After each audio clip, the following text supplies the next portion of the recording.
ဆက်ဆက်မာလာရှင်ကိုလေးစားကြပါအောင်ကျမဘွားမှာလေအကြောက်ဆုံးကအဆက်ဒါပေမဲ့ဒီနေ့တော့အဲ့ဒီမာလာရှင်ကိုအဆက်ကိုတပွဲလုံးကျမကိုအောင်စားနိုင်တယ်အိမ်ရောက်ထွက်တော့ကလည်းရွှေကုန်ဖျားဆိုပြီးထွက်ခဲ့တာဒါပေမဲ့နန်းကုန်းကမှမထင်မဲ့ပဲကဘာအေးကမုန်းဝင်ကိုဝင်ပြီးတော့ဒီအိမ်လေးတစ်လုံးမထင်မဲ့ပဲဝယ်လိုက်ပြီကျမတို့အရင်ချင်းရတဲ့တူမှာဒီအိမ်လေးကိုမြင်မြင်ချင်းသဘောကျဈေးလည်းမကျင်းဘူးသူက300လောက်နဲ့ပြင်ရတယ်လက်ဆွဲအနေနဲ့သုံးမလား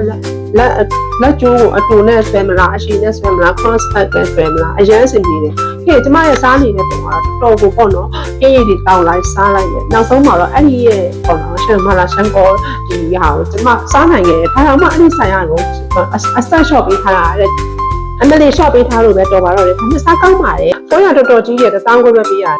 ကျမတို့အရင်ဆက်လုံးကကြည့်လို့ကပိုင်းဖျားကြီးရဲ့ရှိကတမော်တီဖြော်ရေးဆိုင်မှာတမော်တီဖြော်ရေးတောက်တယ်အချမ်းတောက်လို့ကောင်းထင်ပါတယ်ပြီးတော့ဖျားထဲမှာပေါ့နော်ကျမတို့ဝင်တဲ့အချိန်ကည9:00ဝန်းကျင်လောက်ဖြစ်နေပြီအဲ့ခါကျတော့ဖျားကြီးရဲ့အတွင်းထုံကိုကပ်ပတ်ပြီးတော့ခူးတယ်မြင်းတော့မှာလည်းထုံးစံတာတစ်ပုံလေးရိုက်တယ်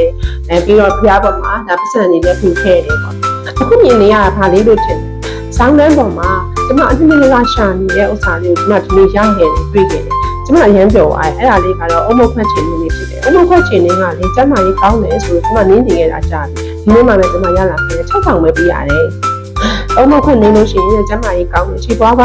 မှာဆိုလို့ရှိရင်ကြောလေးစုံတယ်ပေါ့နော်ဒါပေမဲ့အုံမခွက်နေပြီးမချိုးရဘူးတဲ့ဒီဗီဒီယိုလေးကိုကြည့်နေတဲ့ထဲမှာဘယ်သူရဲ့အုံမခွက်နေနေလဲကျမကတော့ဒီညအစားပြီးတော့နင်းမယ်